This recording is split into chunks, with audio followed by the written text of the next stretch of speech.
பாரதிய ஜனதா கட்சிக்கு அடுத்த ஸ்டெப் 2026 சட்டமன்றத்தில் ஆட்சியை பிடிப்பது. அதான் அவர் தொடர்ந்து சொல்றாரு. அந்த ஸ்டெப்புக்கு ஒரு நாள் அதிமுக அது வழியே கொடுக்காது. அதாவது நீங்க எங்க தோள் மேல ஏறி நீங்க ஆட்சியை பிடிச்சிருவீங்க, அப்ப நாங்க என்ன பண்றதுங்கிற கேள்வி வருமா வராதா?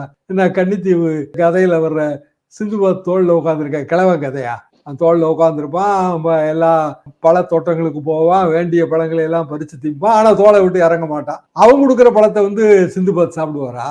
மாநில கட்சி இன்னைக்கு கூட செம்மலை அதான் சொல்றாரு, தேசிய கட்சிகளுக்கு இங்க இடமே இல்லை, மாநில கட்சிகள் தான். எல்லா கட்சிகளும் மாநிலத்தில் இருக்கிற எல்லா கட்சிகளையும் சேர்த்து ஒரு பொதுவாக தான் சொல்றாரு. மாநில கட்சி பலம் பொருந்தியதாக இருந்தால் தேசிய கட்சிகள் அதற்கு கீழ் தான், அதற்கு அடங்கி தான் போகணும். உத்தரப்பிரதேசத்துல சமாஜ்வாதி கொடுக்குற சீட்டை தாண்டி காங்கிரஸ் கட்சி போன வாட்டி நின்னாங்க. என்ன ஆச்சு? அமேதியிலே ராகுல் காந்தி தோத்து போயிட்டாரு.